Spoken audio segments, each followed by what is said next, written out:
आदित्य पढ़ने में थोड़ा एवरेज और लड़कियों के मामले में थोड़ा कच्चा था। उसकी मुलाकात 11th स्टैंडर्ड में खुशी से हुई। खुशी पढ़ने में अच्छी और अपने फ्यूचर के बारे में बहुत सोचने वाली लड़की थी। धीरे धीरे 11th खत्म होते होते वो अच्छे दोस्त बन गए थे और 12th में आदित्य ने खुशी से अपने प्यार का इजहार कर दिया। लेकिन खुशी ने इनकार करते हुए बड़े प्यार से उसे समझाया कि इससे हम दोनों की जिंदगी खराब हो जाएगी, क्योंकि हम ना ही क्लास में पढ़ाई कर पाएंगे और ना ही घर पर। आदित्य को खुशी की बात थोड़ी बुरी लगी, लेकिन फिर उसे समझ आ गया कि खुशी सही कह रही है और उसने अपने फ्यूचर और पढ़ाई पर फोकस करना शुरू कर दिया। और अब आदित्य किसी भी लड़की से बात नहीं करता था, यहाँ तक कि खुशी से भी नहीं, क्योंकि उसे लगता था कि वो जब भी खुशी से बात करता है तब उसे अच्छा नहीं लगता था, क्योंकि कुछ दिन पहले तक खुशी उसकी क्रश थी और आज वो उसे रिजेक्ट कर चुकी थी। आदित्य इन सब बातों को नज़रअंदाज करते हुए अपने इंटरमीडिएट की परीक्षा में मेहनत करके पूरे स्कूल में फर्स्ट आ गया। बाद में आदित्य दिल्ली के कॉलेज से बीटेक करने लगा और वहां भी वो किसी लड़की से बात नहीं करता था, क्योंकि खुशी ने उससे जो भी बातें कही थी कहीं न कहीं उसके दिल में बैठ गई थी। जब भी उससे कोई लड़का मुंह मोड़ लेता और वो धीरे धीरे अपनी पढ़ाई में और भी अच्छा होता गया। आखिरी में आते आते वो अपने कॉलेज में भी टॉप 10 की लिस्ट में आ गया। उसे कॉलेज से प्लेसमेंट मिल गई और वो जॉब करने मुंबई चला गया।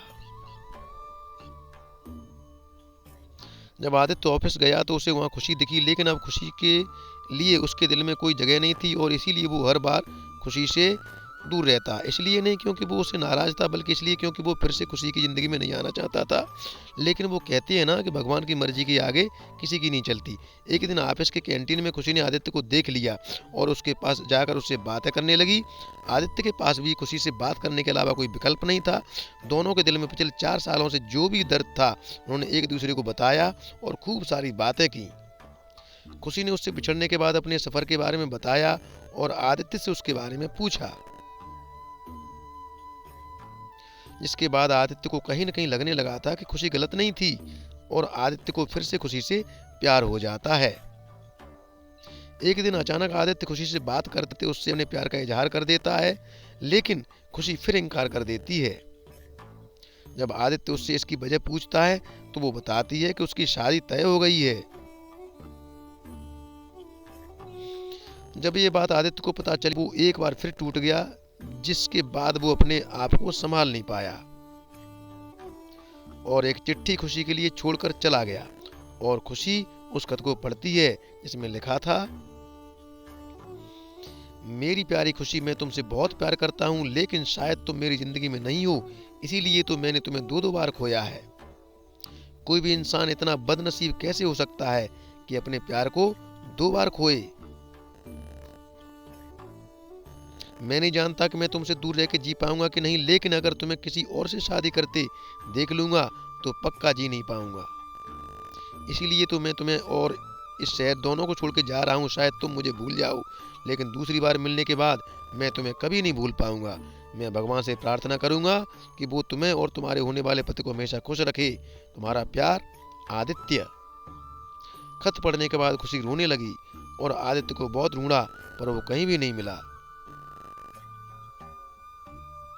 खुशी को आज भी ये बात हमेशा सताती रहती कि आदित्य कहाँ होगा, किस हाल में होगा।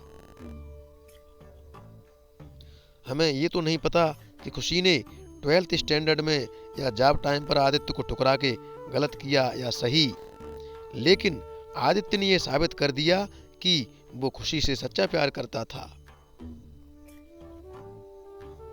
और इस बात का एहसास शायद अब खुशी को भी हो चुका था और इसीलिए शायद आज तक खुशी अपने आप को माफ नहीं कर पाई है। मिल जाती अगर सभी को अपनी मोहब्बत में मंजिल, तो यकीनन रातों के अंधेरों में कोई दर्द भरी शायरी नहीं लिखता। इतिश्री हरे नमा। कहानी समाप्त हुई दोस्तों। यदि कहानी आपको अच्छी लगी हो तो हमें कमेंट करके अपनी शुभकामना और अपनी उचित सलाह अवश्य देना और वीडियो को लाइक, शेयर और सब्सक्राइब अवश्य करना। धन्यवाद।